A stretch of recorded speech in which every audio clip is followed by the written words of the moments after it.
Isn't Earth Day just the cutest little holiday we've cooked up? One day a year, people slap on a green t-shirt made by some underpaid kid in a coal-fired factory, plant a sad little sapling in front of a corporate HQ, then jump into their 3-ton SUVs to celebrate how much they love the environment. It's a steaming pile of feel-good, self-congratulatory garbage. A PR stunt for polluters and a pacifier for the middle class, so they can sleep at night thinking they did their part. You think the planet gives a damn about your canvas tote bag or how you sorted your yogurt cups into the blue bin? Cups that just get shipped to a landfill in Asia anyway. The planet doesn't care. It survived earthquakes, volcanoes, ice ages, and solar flares. The planet's fine. It's us who are screwed. We're lining up for a Darwin Award, treating the collapse of our habitat like a weekend hobby.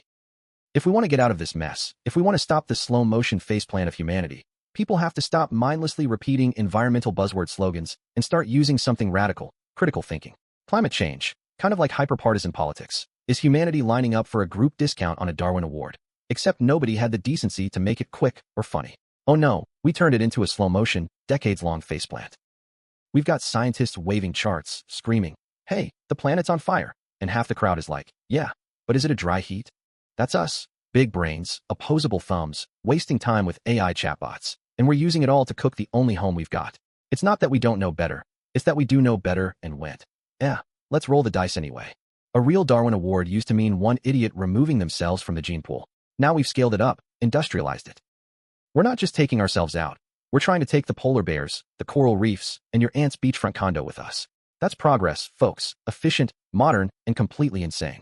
If students want to dodge a shiny little Darwin Award, they gotta get 2 things straight: critical thinking and situational awareness. One's your long-term compass, the other's your real-time radar. Critical thinking lets you take all that so-called information, shake it by the collar, and see what falls out. Then build yourself a halfway decent plan for the future. Situational awareness? That's reading the room, spotting the guy about to ruin your day, and noticing the exit before everybody else remembers they need one. Which matters more? That's like asking if you'd rather have brakes or a steering wheel. Not much of a choice, is it? They don't compete. They operate on different levels. Situational awareness keeps you in one piece right now. Critical thinking decides whether right now is leading anywhere worth going. To actually win at something, you've got to be honest about the sheer, backbreaking scale of effort involved. People love that line. A vision without a plan is just a dream. Sounds nice. Rolls off the tongue. But what it really means is this. You don't get to sit there and wish your way into results. The universe is not a vending machine. Let's talk about something simple, like learning science. Or, hell, let's make it even better, food. It doesn't just show up on your table like it took an Uber. It's the hard-earned result of 3 layers of effort. None of them glamorous. All of them necessary. The farmer, strategic. This is the big picture thinker. The one asking, does this even make sense? Matching seeds to soil, climate to timing, reality to expectation, before anyone even touches the dirt. The foreman, operational. The middle layer, the translator between the dream and the dirt. This is where plans stop being cute ideas and start becoming instructions. The farmhand, tactical boots in the mud. This is where most people tap out. It's repetitive, it's exhausting, and it does not care about your feelings. Success isn't about inspiration. It's about alignment. You need the farmer's vision, the foreman's structure, and the farmhand's grind. Miss one, and the whole thing falls apart. Materialism. It's a nice, fancy word for a pretty basic disease. It's a way of looking at the world where stuff comes first. We've all heard the warnings, whether it's coming from organized religion or just plain old, run-of-the-mill common sense, that chasing physical comfort gets right in the way of what actually matters. Things like real human relationships or just 5 consecutive minutes of goddamn inner peace. And here's the real trap. It's when we stop using objects as tools and start using them to define who we are or how successful we feel. Look at my new luxury car, I must be important. No, you're just in debt. To break out of this ridiculous cycle, we have to get brutally honest about the difference between a need and a want. But materialism is incredibly sneaky.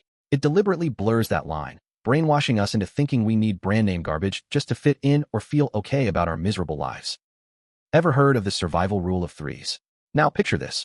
You are stripped of the modern safety net. No grocery stores, no climate control, just you and the raw, uncaring elements. In a situation like that, human beings have a tendency to do what we've always done when terrified. We panic. We guess.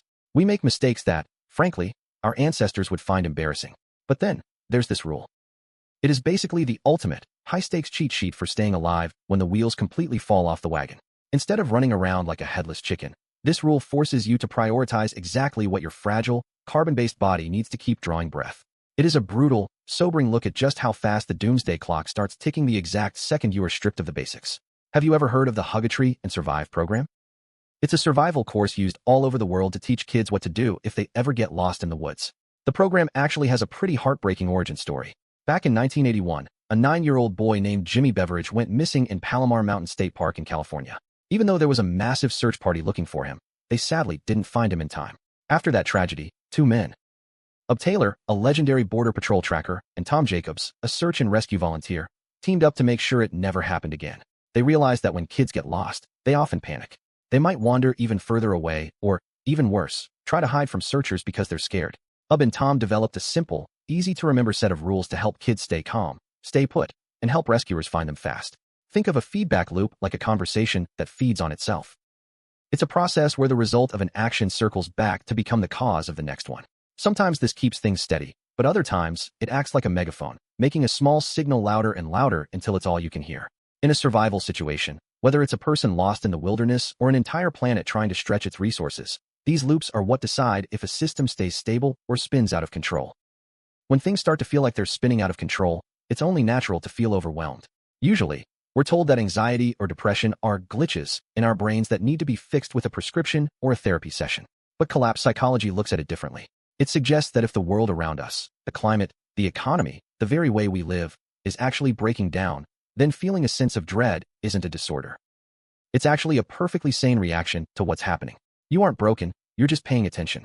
It's one thing to feel like the future is looking a bit bleak, but it's another thing entirely when you feel like there's absolutely nothing you can do about it. That sense of powerlessness is exactly what fuels the dire future mindset. It's a loop of constant anxiety that many have felt in their gut for years, even if they couldn't quite put it into words.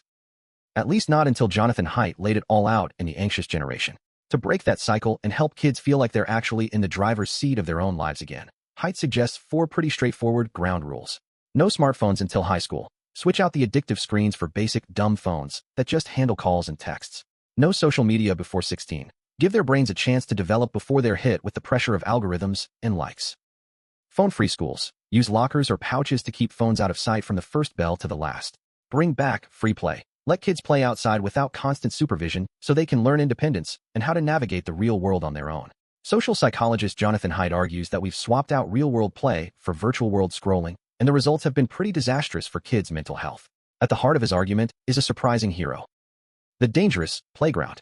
You know the ones, those old-school metal jungle gyms, towering slides, and swings that went a little too high. As it turns out, those weren't just toys. They were essential tools for growing up. Haidt's key insight is that kids are anti-fragile. Think of it like your immune system.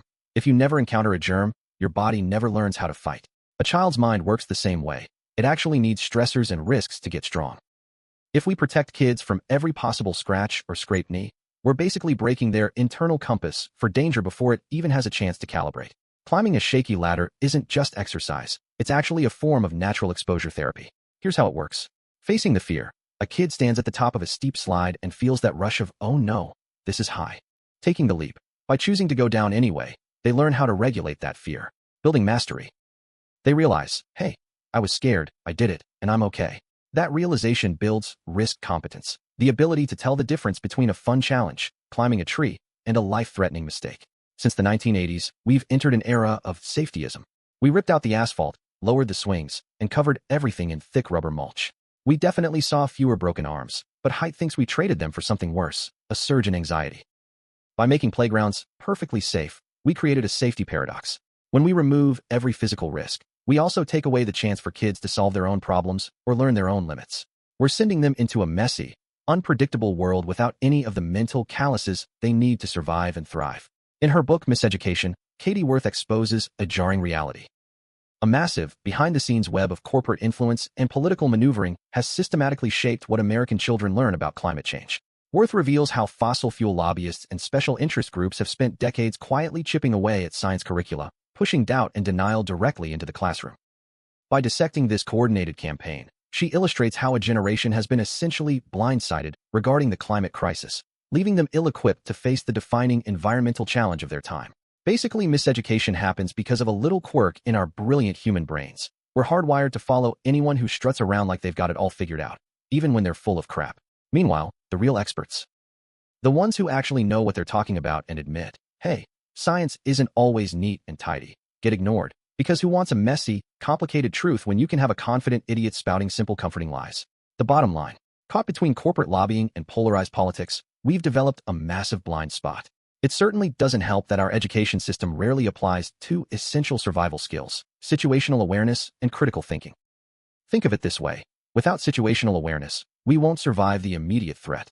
But without critical thinking, we might navigate the crisis perfectly only to realize we're heading in the wrong direction. When we choose the comfort of a confident lie over the messy reality of the truth, we aren't just stalling, we're sabotaging our own future.